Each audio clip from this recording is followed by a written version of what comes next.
Olá, pessoal. Estamos aqui já iniciando a nossa live, esperando o professor Fernando Cardoso e já vamos aqui falar um pouquinho sobre advocacia extrajudicial. Um tema super atual e muito importante. Aqui estou. Ah, seja bem-vindo, professor Muito Fernando. obrigado, Aqueles que já conforme nos tínhamos combinado. Sim, aqueles que já estão nos acompanhando, o professor Fernando Cardoso é advogado, especialista em direito notarial e registral, membro consultor da Comissão de Direito Registral e Notarial da OAB Distrito Federal e ex-consultor do Senado Federal, do PNUD, né, que o professor depois vai nos contar um pouquinho dessa experiência, e do Banco Interamericano de Desenvolvimento. Um currículo extraordinário, né, professor Fernando?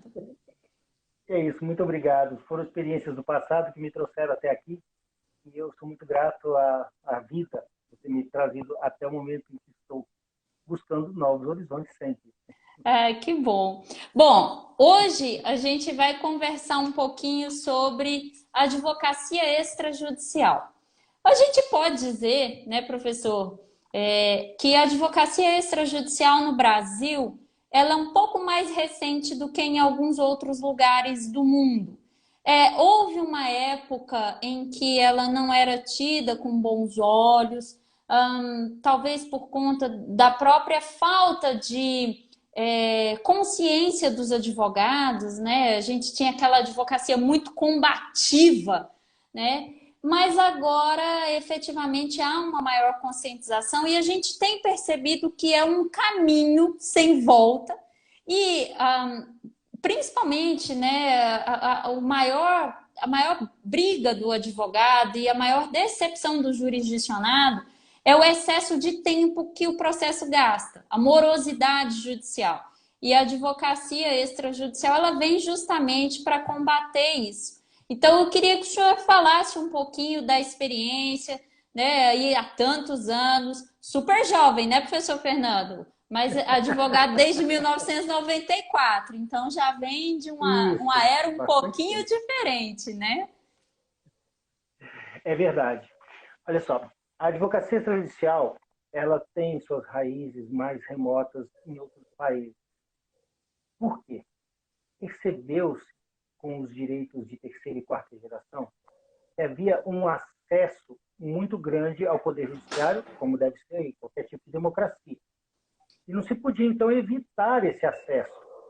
Mas como, então, conseguir coadunar um judiciário pesado, paquidérmico, como deve ser mesmo, para garantir a segurança, e daqui a pouco eu explico por que ele é paquidérmico, e como garantir, então, o acesso a esse tipo de provimento jurisdicional, entre aspas, jurisdicional, para conseguir os bens da vida que seriam capazes de pacificar a sociedade, os conflitos intersubjetivos de interesses, como dizia Carnelucci. Bem, percebeu-se que havia, então, uma máquina estatal ou paraestatal que conseguia capilarizar o acesso através de presença em todos os municípios e os cantões, que seriam os cartórios. Os cartórios estão presentes em todos os municípios brasileiros. Eu costumo brincar, sem fazer merchan, que seria mais ou menos o Banco do Brasil, os Correios e os cartórios. Ah, Mas, sim. e então, falando sobre a lentidão do Poder Judiciário. Notem que a gente tem que perceber que o movimento próprio do Poder Judiciário ele já induz a essa lentidão. Por que induz essa lentidão? Olha, centenas de milhares de jurisdicionados buscam a pacificação dos seus conflitos intersubjetivos de interesses no judiciário. Temos, então, um balcão que pressiona o advogado a conseguir os bens da vida, os provimentos jurisdicionais necessários para seus clientes, e atrás os clientes empurrando, do lado de lá o balcão segurando. Em que pese os hercúleos esforços de todos os serventuários de justiça, temos que entender que há um funil. E esse funil deságua em um único julgador para milhares de processos. Estava conversando recentemente com um advogado que a vara de execuções fiscais do DF, por exemplo, tem 4 juízes e 300 mil feitos. É humanamente impossível para um magistrado, ainda que ele seja dedicado, zeloso e célere, é impossível cumprir isso. 300 mil processos para 4 juízes. Não é possível. De tal forma que a advocacia extrajudicial, rompendo essas amarras, porque a resistência era grande, inclusive na própria classe, né, conseguiu demonstrar que é possível uma prestação célere, de qualidade e que solucione definitivamente estes bens da vida que têm que ser tutelados de alguma forma.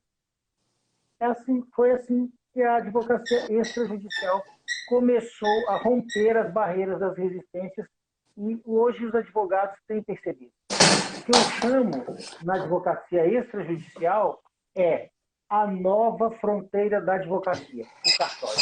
Esse é o subtítulo de todos os meus cursos. Doutor Fernando, é uma situação bem interessante, porque quando a gente pensa em advocacia extrajudicial, aqui no Brasil ela é bem jovem, mas a gente já conseguiu mesmo, como o senhor bem falou, ultrapassar um pouco essa barreira. Eu falo isso porque eu estive em Portugal recentemente fazendo um curso de advocacia extrajudicial, meios alternativos de solução de conflito, que já nem usa esse nome mais, agora o nome correto é meio adequado de solução de conflito. E dentro dessa questão, eles têm uma dificuldade maior, porque em Portugal, porque na Espanha eles são mais pioneiros, né? Eles têm essa dificuldade justamente com medo de perder o cliente.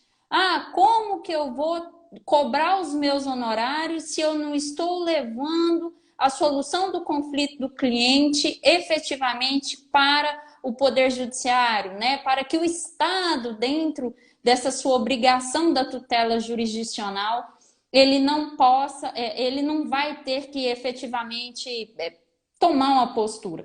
Como que o senhor enxerga hoje no Brasil essa necessidade ou essa forma de cobrança desses honorários? Na seguinte forma, muitas vezes a gente escuta dos clientes: mas é só isso? É só sentar e bater uma petição. Eu já escutei isso muito, né? Não, é só bater uma peça. Então, assim, como seria essa questão? O senhor que está aí no dia a dia, especialista nesse direito registral, porque o senhor deixou bem claro que é mais rápido do que o judiciário. Mas, e com relação aos colegas advogados e o próprio jurisdicionário? Porque é mais célere, mas o trabalho ele existe, né? Mas ele é tão trabalhoso, menos trabalhoso? Como que fica essa questão? Bem, é uma excelente pergunta. Alguns advogados, eles correlacionam, na minha humilde opinião, erroneamente, a complexidade do trabalho e o tempo que demora até a solução dele a uma cobrança maior ou menor de honorário. Eu não posso concordar com isso. Por quê? Porque o advogado, primeiro, ele tem o jus postulante, seja no judicial ou no extrajudicial, ele é essencial, ele é inafastável, até porque nós temos o artigo 173 da Constituição Federal. Ao mesmo tempo, o próprio CNJ, Conselho Nacional de Justiça, quando da Resolução 35 de 2007, que regulamentou a 11.441 do mesmo ano, para possibilitar divórcios e inventários extrajudiciais, ele determinou que a presença do advogado é obrigatória também. De tal modo que a gente não pode vincular complexidade ou uma atuação maior ou menor aos honorários. Tanto é que a tabela da ordem é aplicada também no extrajudicial. Mas é muito mais rápido. Então, eu convido os colegas a abrirem suas mentes para perceber que, resolvido um litígio, que poderia ser um litígio, porque no caso do extrajudicial não há litígio, né? Há simplesmente um bem juridicamente tutelado que necessita de uma solução posta pela lei.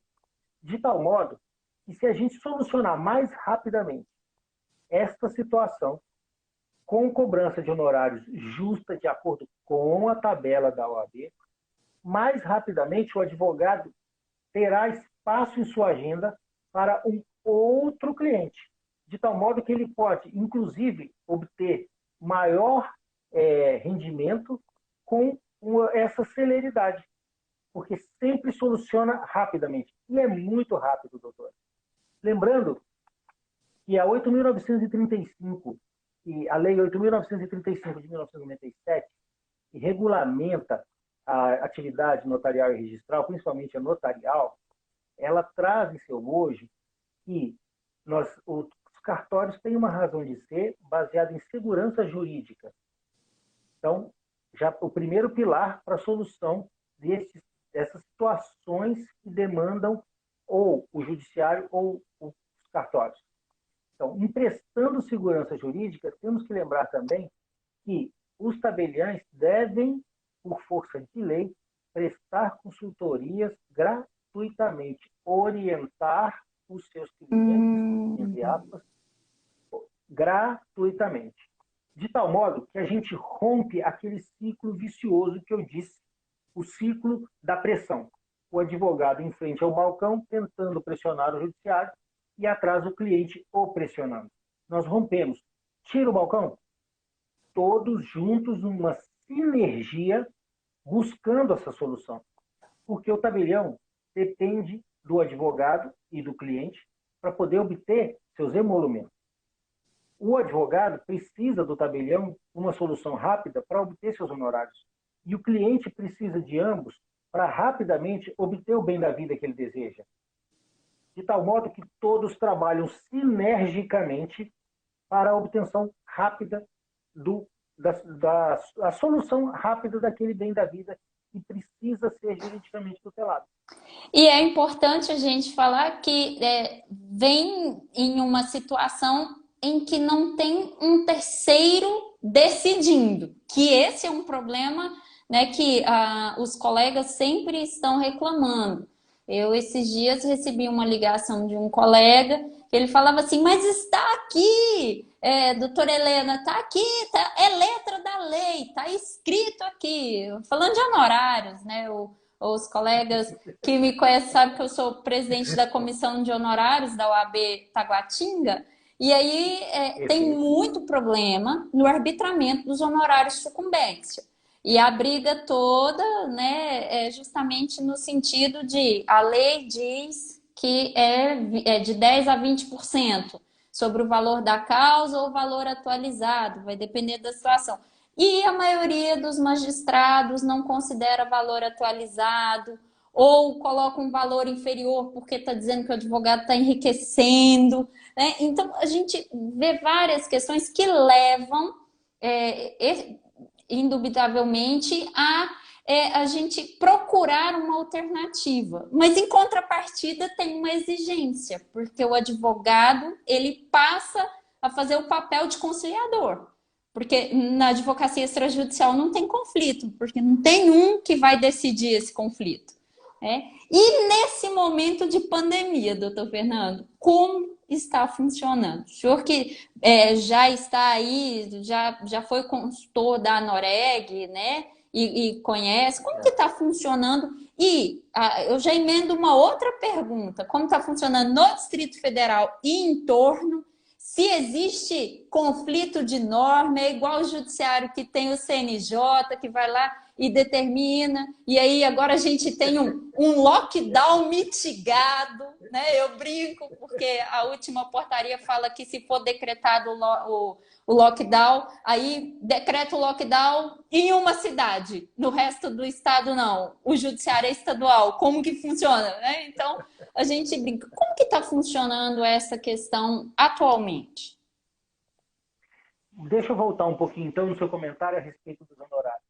Vamos lembrar que a demanda As ações judiciais, elas exigem, às vezes, tanto tempo e tanta dedicação do advogado que ele precisa de honorários contratuais iniciais e precisa de outros honorários no êxito, certo? Sim. Muito bem. Se nós temos essa situação, no extrajudicial é tão célere que você resolve rapidamente, já recebe, né? Então você se capitaliza, certo? Possui liquidez rápida. Essa é outra questão. O advogado, ele não precisa ser necessariamente um conciliador, mas ele precisa buscar conciliar. Por quê?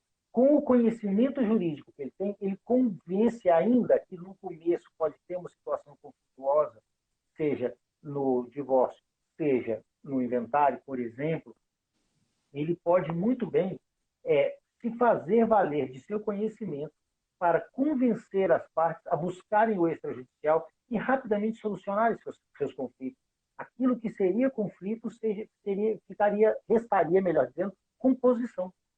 De tal modo que o advogado passa a ser também um ator mais ele possui um protagonismo maior, ele acaba por obter um protagonismo maior, porque ele é mais ouvido. É claro que nós temos uma característica básica de sempre determinarmos ou definirmos em nossas mentes que um terceiro, alheio ao conflito, à situação, deva definir ou determinar qual seria a melhor das soluções para esse conflito. Sendo que o advogado, ele é contratado, portanto, ele já teria, em tese, uma vinculação com as partes, certo? O que o juiz não teria. Mas essa posição é uma posição psicológica e criada na nossa cabeça como uma necessidade de nós estabelecermos um conflito para depois um terceiro estranho pacificar. Enquanto a gente pode tentar criar uma nova cultura, a cultura da desjudicialização.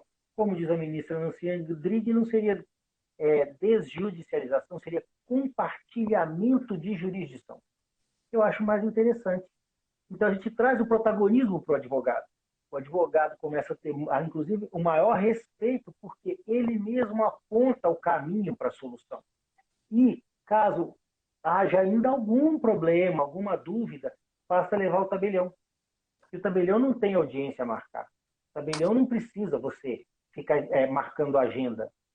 Eu tenho uma história muito interessante de uma senhorinha muito humilde que gostaria de fazer, à época, nos moldes do provimento 63 do CNJ, o reconhecimento da multiparentalidade, né?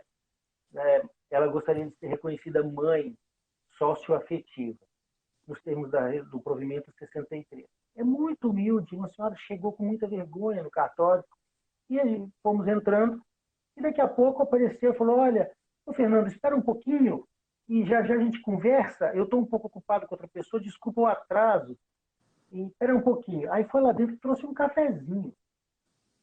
E ela falou assim, nossa, que lugar chique, um homem de terno serve café pra gente. Quando eu bati a porta, que chegou a nossa vez de sermos atendidos pelo tabelião, era ele. Ela quase foi para trás, ela falou assim, meu Deus, a mesma coisa que o juiz servir café para mim. Ela ficou, a cultura que nós temos de sempre termos esse distanciamento, esse formalismo que não existe no extrajudicial. Isso é encantador, na minha opinião. O tabelião é muito próximo e ele é muito humano, então ele exerce ali uma função muito bacana junto à população. E no interior, muito mais ainda, né?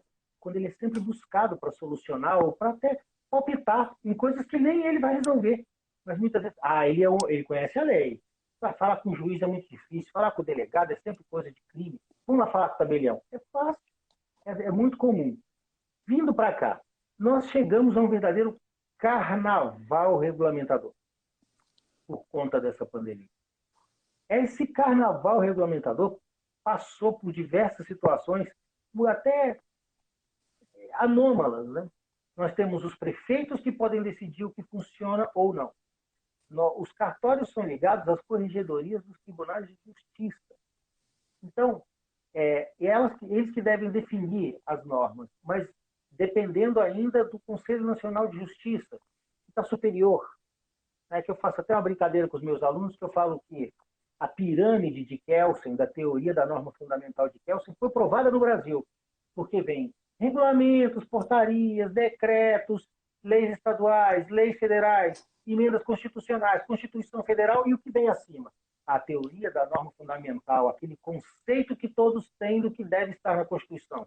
Eu falo, não, no Brasil não. No Brasil é o CNJ. O Brasil É provou a verdade. pirâmide. É verdade. Acima da Constituição, acima do Supremo, está o CNJ. Então, ficamos numa balbúrdia regulamentar até que conseguimos, no DF, centralizar. Nós tínhamos a recomendação 45, que depois foi substituída pela recomendação 58, que depois foi substituída atualmente pela 67. Certo. Os provimentos do CNJ foram os 91, 92, 94, 95 até 99. O recente é 99. E tínhamos ainda as determinações do governador Ibanez a respeito de fechar ou não. Nos momentos que antecediam essa regulamentação, os serventuários que trabalham nos cartórios estavam muito tensos, ficavam preocupados. E, olha, os tabeliães também. Porque eles ficavam preocupados tanto consigo quanto com seus funcionários. Eles são humanos, nós não podemos esquecer disso. E eles tiveram uma postura muito bacana e preocupados mesmo.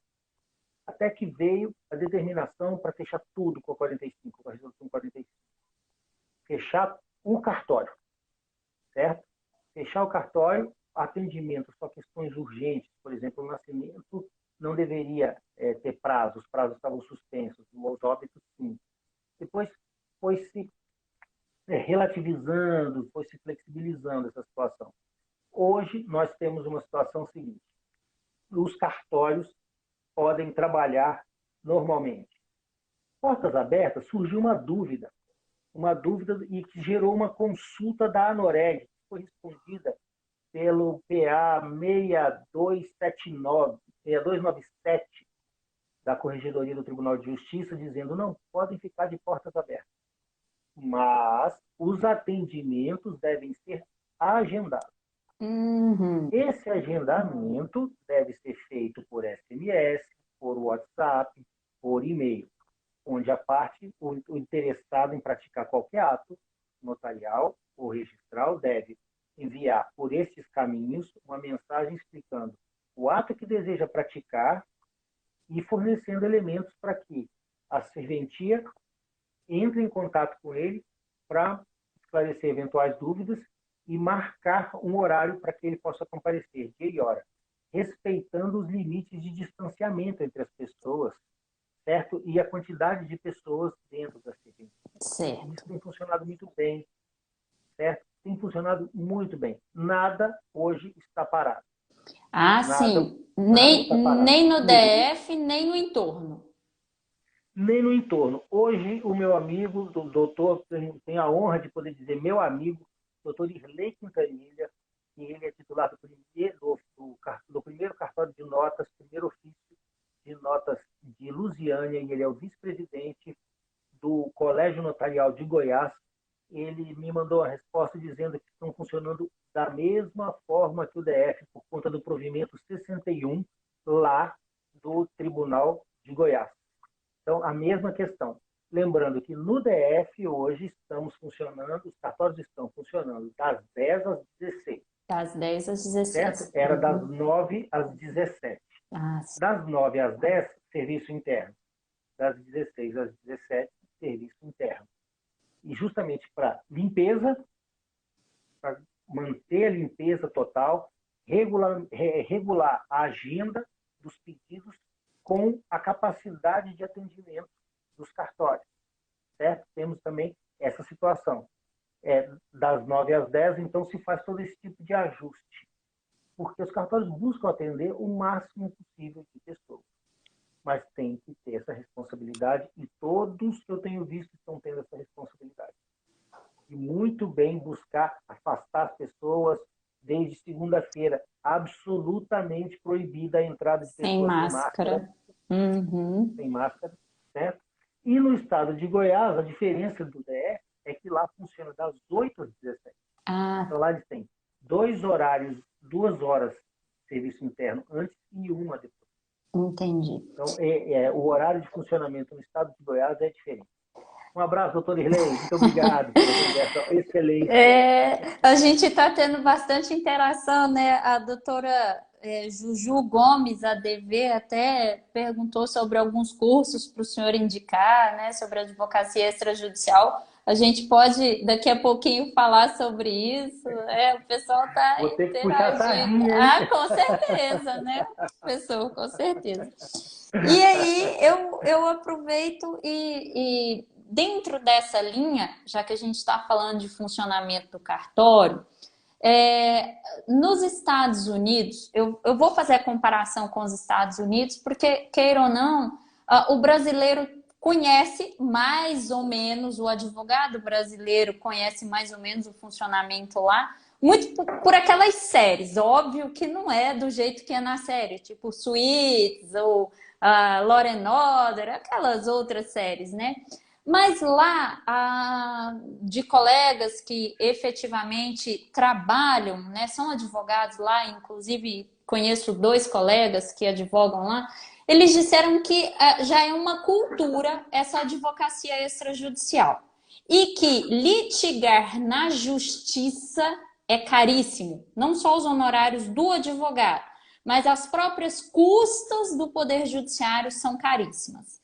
E aqui no Brasil, professor Fernando, a gente precisa falar um pouquinho disso, porque não é padronizado. Eu sei que no Distrito Federal tem algumas custas cartorárias, vou chamar de custas cartorárias, né?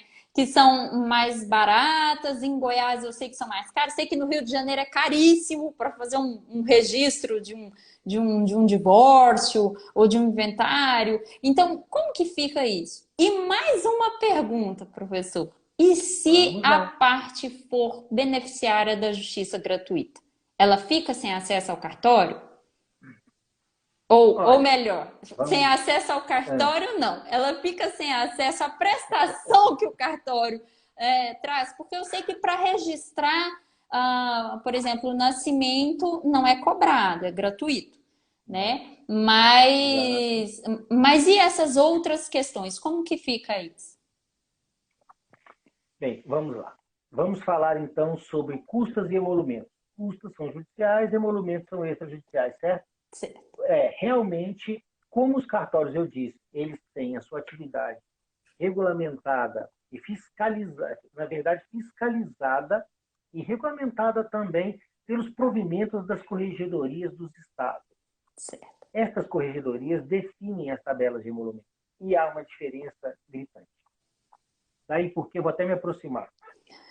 Senhores advogados do Distrito Federal, vocês têm a faca e o queijo na mão, pois os emolumentos de longe mais baratos do Brasil estão no Distrito Federal.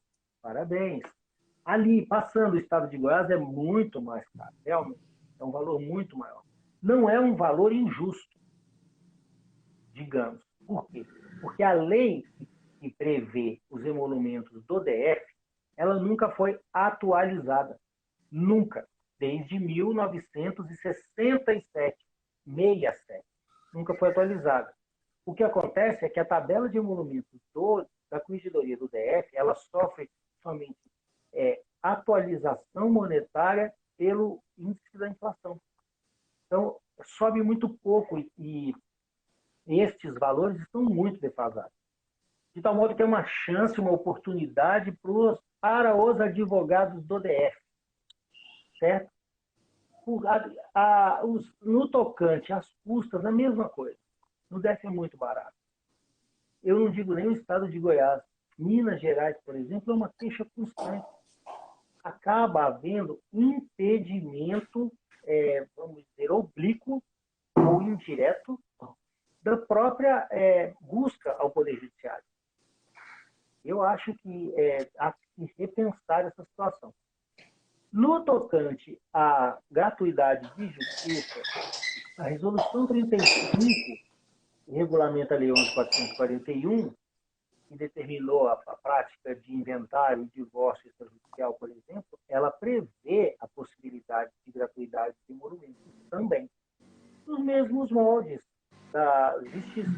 nos mesmos moldes do Poder Judiciário. Apresenta-se, justifica-se e assim a prática. Portanto, as pessoas menos aquinhoadas, elas não estão distantes da prática de atos notariais. É óbvio que vai causar imenso desconforto o advogado que, por exemplo, está partilhando 3 imóveis, 2 carros, contas bancárias e pedir gratuidade. Fica feio, né? Fica parecendo assim, deslealdade, certo? Certo. Deslealdade. Mas, conversando com o tabelião e tentando justificar, obviamente que vai haver uma situação de extremo desconforto. Mas que é possível? É possível, sim. Para estes atos, há a previsão de gratuidade. E outra dica, muito importante. Pode, doutora? Claro, Posso avançar um pouquinho? Tem claro, fique perguntas? à vontade. Vou aproximar de novo. Senhores advogados do DF, inventários e divórcios, pela redação original da Resolução 35, vocês não poderiam ser procuradores das partes. Vocês ou eram advogados ou eram procuradores.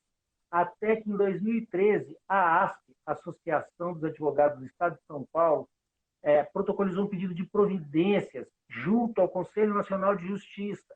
E o Conselho Nacional de Justiça alterou a redação do artigo 12 da Resolução 35. Hoje, você, advogado, pode ser procurador e advogado ao mesmo tempo, de tal modo que tem uma situação de um divórcio que as partes não querem se encontrar, sem problema. Elas vão fazer uma procuração para o advogado chega assim sozinho. Inventário? Sim, ele representa todos, sozinho. Ele assina por todos, sozinho. E é possível, existe uma outra dica muito importante, doutora, essa a melhor de todas. Existe definição de competência para a prática de ato notarial no Brasil? Não. Era a próxima pergunta. Não existe. Portanto, você pode fazer um inventário que tenha bens no Acre, em Mato Grosso, em Goiás e no Rio Grande do Sul, no Distrito Federal? Pode sim. Olha só. Como também pode E aí, fazer um divórcio. Pode fazer um divórcio também.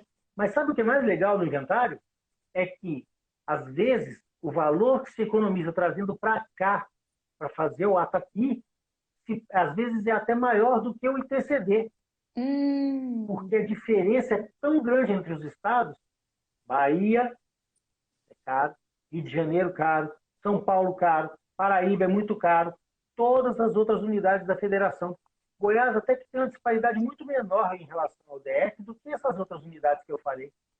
Às vezes o valor dos emolumentos, o valor da escritura, como se diz popularmente, fica tão grande a diferença de valores que serão pagos aqui no DF de outras unidades da federação, que você pode virar um correspondente de escritórios de fora, com as partes, os interessados, mandando procurações para você aqui, outorgando poderes, e você assina e lava a escritura aqui no DF. A economia vai ser gritante. Quem fez meus cursos sabe. Esta é uma dica, uma outra porta que se abre dentro da advocacia judicial. Sejam bem-vindos ao mundo da descomplicação. Exatamente, professor. Vamos falar um pouquinho dos cursos que o senhor ministra, professor. Por Vamos favor, lá. Por conheço favor, não me os chama da de senhor, ESA. não. O senhor Covid, né? Não pode, porque o Covid vai atrás, entendeu? O corona está indo atrás do pessoal mais velho. O senhor é para mais velho. Se o corona me escuta, te escuta, doutora. Me pega. Tá Já certo, era, tô lascado. doutor. É verdade. Desculpa, doutora, mas mau humor ninguém Imagina. merece. Tá Esse é um lema certo. de vida. Mau humor ninguém merece. Professor, então, por Vamos lá. favor, nos fale um pouquinho dos cursos. Eu conheço os da ESA, eles estão suspensos, né, por conta dessa questão do coronavírus. Mas o senhor tem algum curso virtual? Como que está funcionando, professor, as Olha, aulas? eu estou desenvolvendo ainda uma forma. O formato do curso ele ainda está sendo desenvolvido. eu planejo até o final do ano lançar cursos online. Sim. Eu não sei ainda, é exatamente, um dos formatos é gravado ou ao vivo. Muita gente me pede gravado, eu gosto ao vivo. Eu gosto ao vivo e gosto com interação. Eu gosto muito disso. É muito interessante, eu gosto da participação. Fica muito mais dinâmico, eu me sinto meio perdido quando não tenho os alunos ali. Mas é uma limitação que tem que ser superada, afinal estamos aqui para nos superarmos o tempo todo, certo? Os cursos, eu tenho cursos a respeito de inventário extrajudicial, teoria e prática, em que a gente vem varrendo desde os conceitos iniciais, regime de bem, etc., até chegarmos em partilhas igualitárias, partilhas diferenciadas. E tem uma aula que o pessoal fala, meu Deus do céu, essa eu vou faltar. E eu digo, não falta. Tributos incidentes no inventário. Que eu saiba pelos comentários que me dizem, eu sou o único professor que trata de um tributo que quase ninguém lembra e que incide na partida. Ganho de capital. Também chamado de lucro imobiliário na alienação de bens imóveis. Lembrando que o artigo 80 do Código Civil considera o espólio como bem imóvel. Lembrando disso. Então, incide sim, e o percentual, 15%. É um absurdo. Portanto, eu explico, não como sonegar, porque eu não sou professor para ensinar bandidagem, vamos dizer assim, né? Sim, a gente faz professor. elisão fiscal. Como a gente consegue não pagar esse tributo dentro da lei? Sim. E a própria Receita Federal tem essas permissões. Bem, a gente vem varrendo desde o mais simples ao mais complexo. A gente costuma, eu gosto de falar sempre do método aristotélico, do mais simples para o mais complexo. Nós temos também um curso que eu gosto demais desse curso, que chama Do Namoro ao Divórcio. As relações afetivas, o advogado e o cartório.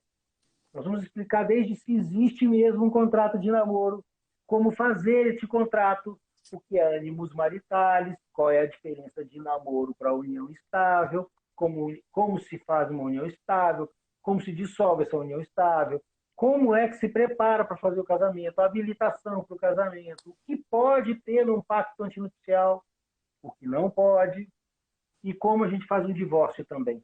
Por isso que eu falo do namoro ao divórcio. A gente começa varrendo desde como fazer um contrato de namoro. É válido? É sim. Professor, vou lhe interromper, porque acabou de chegar aqui uma Por favor, pergunta aqui no meu fique à WhatsApp. vontade. A pessoa está acompanhando, mas ficou com vergonha de perguntar aqui na live para gente. Justamente o que é esse contrato de namoro? E aí eu me aprofundo. A pergunta é: o que é esse contrato de namoro? Aí eu me aprofundo. Da onde surgiu a necessidade desse contrato de namoro, professor? Olha, nós temos uma tradição americana, antiga um pouco, da presença do contrato de namoro. Olha, a situação é a seguinte: você não começa uma relação sabendo onde ela vai acabar e se ela vai acabar, não é? Tirando aquelas pessoas que já entram em relacionamentos por interesse, interesses outros que não o afetivo, a gente percebe que as pessoas têm uma vontade de que os relacionamentos eles se tornem perenes. Ocorre que muita gente tem preocupação na alegação de que um namoro seja uma união União estável. estável. Então, a gente trabalha num limbo. Até porque, outra coisa que está nos nossos cursos, eu posso explicar. Não existe necessidade de coabitação para reconhecer união estável. Não é um elemento obrigatório. Daí porque existe uma zona cinzenta que separa o namoro da união estável. E por isso surgiu essa questão do contrato de namoro. O contrato de namoro ele é válido, ele pode ser feito por instrumento particular, ele pode ser feito em cartório. Sim, existe escritura pública de contrato de namoro? Existe, sim. Regulamentação do namoro existe. Por quê? É um ato, vamos dizer assim, é uma relação afetiva que antecede uma possível união estável, o noivado, casamento, um deles. Começa sempre com o namoro. foi um encontro que depois vai se consolidando, aí o relacionamento vai se aprofundando, então vai se participando da vida, da própria família, um do outro, né? Já existe aquela questão de os dois serem vistos como um só, porque tanto é que quando, às vezes, o colega sai com os amigos, quando podia sair, gente, fica em casa. Quando podia sair, o É pessoal verdade. perguntava, cadê a fulana? Não é? Ou quando a fulana saía, as amigas perguntavam, cadê o ciclano? Né? Já começa a ser visto como um só. E ali surgiu uma zona cinzenta que às vezes incomodava e podia dar uma confusão patrimonial. Podia se alegar. Se na vigência, se, assim, durante a existência de um namoro, alguém trocou de carro. Ali, tem participação ou não o outro? Tem. Se for união estável, tem ou não tem? Daí porque ficou meio paranoica a situação dos relacionamentos afetivos, né? E como Bauman fala, né? Zygmunt Bauman recomenda. A liquidez, né?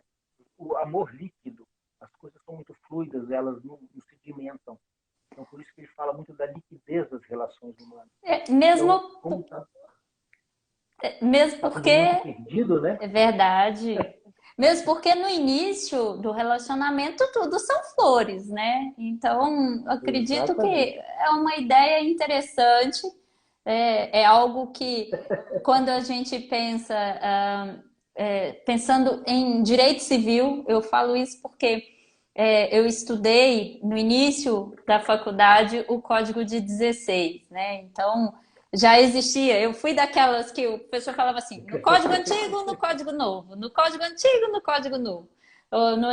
E é interessante porque eu acabei fazendo isso também, né? Quando dando as aulas de processo civil, o Código de 73, o Código de 2015. Então, queira ou não, quando a gente Ah, fica nessa diferença. E é algo que é novo, é novidade, porque muitas vezes não existe nenhum relacionamento, não existe nenhum namoro. O nome que o pessoal fala é um rolo, tá ficando e tal, e aí isso. já se interessa, e aí numa briga resolve que metade do carro. Então, eu acho que é interessante, sim, porque preserva ambos, né? E o doutor falou muito, de uma forma muito sábia. E voltando ao nosso tema da advocacia extrajudicial, eu queria Vamos lá. fazer uma pontuação, porque o Código de Processo Civil, ele veio incentivando, né, essa extrajudicialidade, né? O retirar, o sair da judicialização. Eu estive em um congresso com o ministro Barroso, agora no ano de 2019. Eu confesso, estou com saudade dos congressos. Acho que o que eu tenho mais Ai, sentido ai. falta da pandemia, além, é claro, de confraternizar, né, com os colegas, os congressos. E o ministro Barroso estava falando justamente daquilo que o professor falou agora há pouco. Ele falou que ele tem no gabinete dele, se ele juntasse todos os processos que ele tem no gabinete, ele gastaria 8 anos para julgar, sem protocolar nenhum novo. Quantidade de processos que ele tinha naquela data, ele gastaria 8 anos para julgar.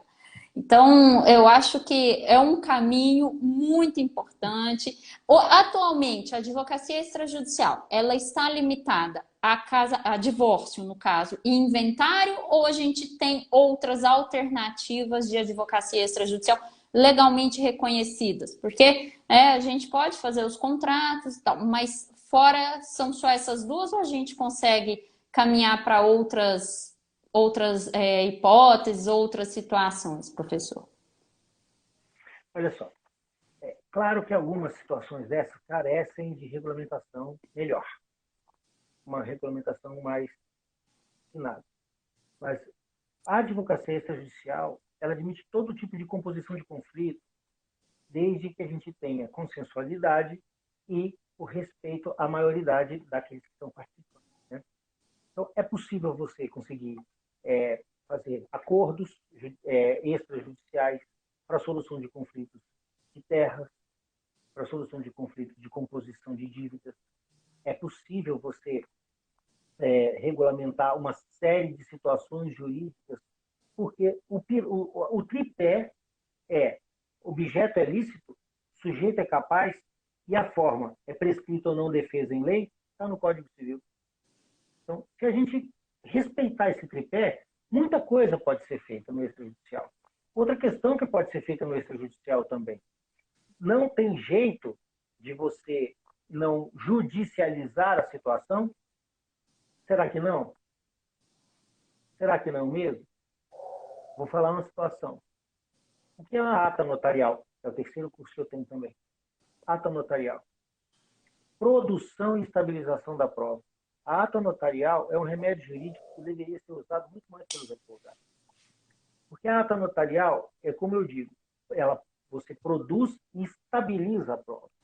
Você forma um conjunto probatório que eu nunca vi ser desconstituída ou desprezada pelo Poder Judiciário.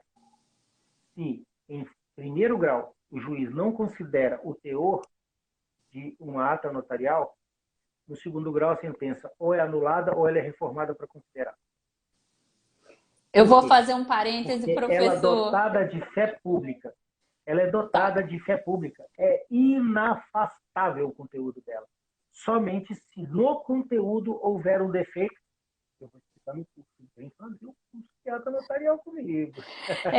Professor, eu vou só fazer um parêntese, né? A ata Fica à notarial vontade. ficou muito conhecida no Distrito Federal quando um colega advogado gravou uma conversa entre ele, né? Uma situação constrangedora que ele passou, fez a ata, né? Levou para o cartório registrou a ata notarial e acabou indo para a imprensa, o que causou um constrangimento na situação específica, né?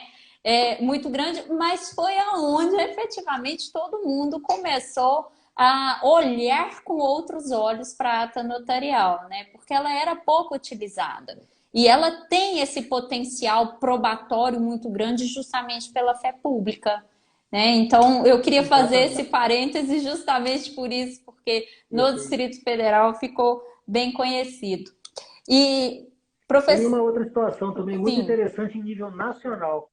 Lembra daquele escândalo do Neymar com aquela moça que estava sendo acusado de sim, violência sim, sexual, assédio, sim, aquele tipo de sim, situação? Quando ele foi instado pela autoridade policial a levar o celular dele para a perícia, ele se negou. O advogado dele, não sei se fez meu curso, mas acho que não. sim, Mas o advogado dele brilhantemente levou o celular dele não para a autoridade policial, porque dali podia vazar muito mais coisa. sim, Eles poderiam ter acesso ilimitado ao corpo. E ficou preocupado. Primeiro, não ter o celular. Depois, até que ponto seria confiável? Olha, a gente poderia ter desconfiado da autoridade policial. Desculpe, senhores policiais, eu não estou dizendo que vocês não são confiáveis. Longe de mim, por favor. Estou dizendo o que passou pela cabeça dele, do Neymar. Ele levou o celular ao cartório e produziu uma ata notarial. E quando a autoridade perguntou, cadê o seu celular? Ele falou, está aqui a ata. Plenamente aceito. A autoridade policial, em momento algum, contestou a validade dessa produção de provas. E veja o resultado prático, que foi totalmente favorável a ele. Né? sim.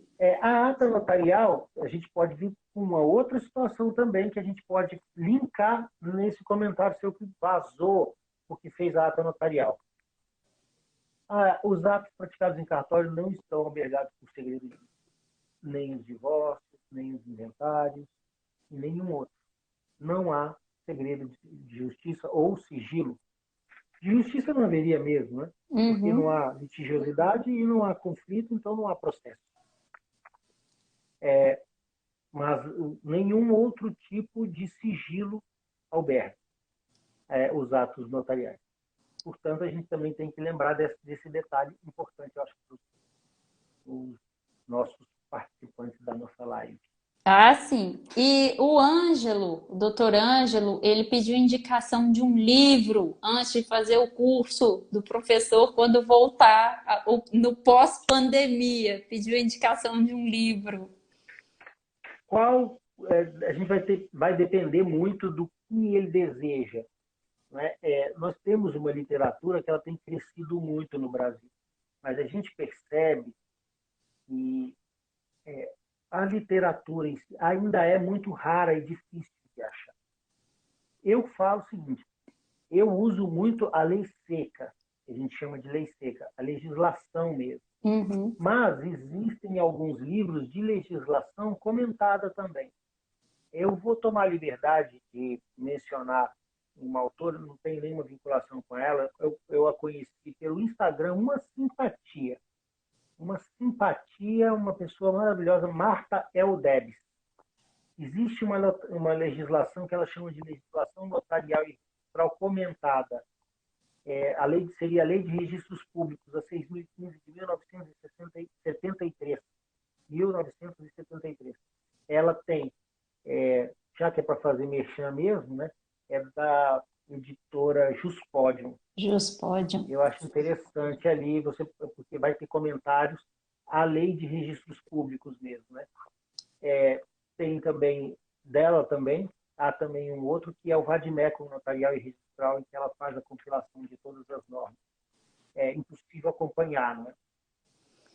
Com essa produção legiferante, entre aspas, do CNJ, né? Do Sim. nosso CNJ. E também teve mais uma Mas, pergunta de um colega que agora deixa eu acho só que... continuar. Ah, Só sim. um Desculpe, pedacinho. Eu professor. acho que Desculpe. é isso, mas para aprender o que é o cartório, como surgiu o cartório, você pode também ir atrás do livro de teoria geral do Leonardo Brandelli também. Muito interessante esse livro também, sabe? Mas tem outros também que eu não estou me lembrando agora exatamente para... Tem do Vitor VFK, Vitor Kumpfel, eu acho, também. Muito interessante, da própria editora dele, a VFK. Esse pessoal é muito preparado. Eu acho que vale a pena começar por eles.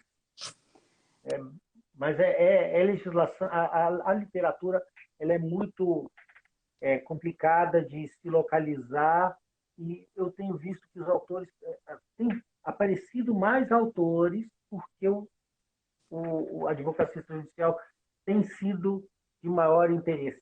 Eu acho que está ficando bacana e vai melhorar. Ah, sim, é a tendência. Vai Professor, melhorar. faltam 8 minutos, considerações finais, senão Já só acabou? imagina, o Instagram nos derruba da 1 hora. Então, E é temos isso, oito até o fone caiu. minutos. Para mim já tinha uns 40. Passou Pois rápido. é verdade. Olha, gente, Quando o assunto é bom, é rápido mesmo, né, professor? É muito bom. acho que eu falo demais, viu? Imagina. Olha só, eu quero convidar todos vocês que fiquem atentos aos cursos aos nossos cursos e os demais cursos. Temos diversos professores muito bons, né? João Pedro, nós temos o doutor Hércules Alexandre da Costa Benício, titular do cartório do primeiro oficina de notas do Núcleo Bandeirante, que eu considero um gênio da nossa geração. Um gênio. Muito, muito agradável, excelentes aulas. Nós temos, no DF, nós temos tabeliães e registradores de altíssimo nível, altíssima qualidade, e todos muito acessíveis. Eu quero convidar vocês que ainda não conhecem a advocacia extrajudicial a virem conhecer a nova fronteira da advocacia. O cartório é, sem sombra de dúvida, o lugar onde vocês vão conseguir honorários mais rápidos e onde vocês vão conseguir muito mais felicidade e alegria, que vocês vão perceber de uma maneira rápida e muito dinâmica, os bens da vida que são de interesse dos clientes de vocês serão solucionados de uma forma muito mais leve, muito mais rápida. E lembre-se, a advocacia extrajudicial passa pelo contato com o cartório. Não fiquem acanhados, procurem os cartórios. Os cartórios eles têm um preparo enorme. Por favor, procurem os oficiais registradores para um papo, para uma conversa. Procurem os tabeliães. Eles estão à disposição de vocês, eles precisam de vocês, eles precisam dos clientes de vocês. E não só por isso, porque eles são próximos à população e eles têm que estar próximos à população. Busquem conhecer a advocacia extrajudicial. E sigam aqui, professor Fernando Cardoso, e principalmente também lá no Prosa com Prof, que a gente responde as perguntas Prosa com Prof, meu outro perfil, que a gente responde perguntas. Se você tiver acesso, manda seu vídeo, eu publico o seu vídeo com a pergunta e o meu vídeo com a resposta também. Por isso que é uma prosa, é um bate-papo, cafezinho legal. E aí, venham para cá, venham conhecer a advocacia extrajudicial, a advocacia que mais cresce no Brasil. Rompamos juntos as fronteiras da nova advocacia. O cartório. Uma boa noite a todos. Que Deus nos ilumine e abençoe. Enquanto não tivermos uma melhor solução, fiquem em casa, preservem vocês, seus queridos parentes e amigos. Tentem ficar o máximo possível. E se não puder, protejam. Este inimigo é invisível e desconhecido. A gente deve fazer o que a gente pode fazer, o que é possível. Álcool em gel, máscara, evitar aglomeração e não passar em casa. Para quem pode, né, professor? Eu acho que é uma excelente dica. E é um inimigo que não escolhe, né? Ele não escolhe, infelizmente. Acho que é excelente a ponderação neste momento que estamos passando. Se precisar ir no cartório, lembre-se das dicas. É necessário fazer aí o agendamento, seja pelo telefone, e-mail ou WhatsApp. Provavelmente pela internet tem essas informações nos próprios sites dos cartórios, né? No site do Tribunal de Justiça, no extrajudicial, no Tribunal de Justiça do Distrito Federal e Territórios, tem extrajudicial, todas as serventias, todos os serviços registrais estão lá com seus e-mails e telefone. Ótimo, excelente. Bom, professor, então boa noite. Para mim foi uma enorme satisfação estar com o senhor aqui nesse bate-papo, nessa live. Vamos marcar outras para a gente falar de outros assuntos. E vamos tirar a nossa foto, né? Para postar. Vamos sorrir aqui para tirar a foto. Peraí. Eu não posso tirar foto, eu não passei perfume. Ah, tá. Tá certo, então. Então vamos lá.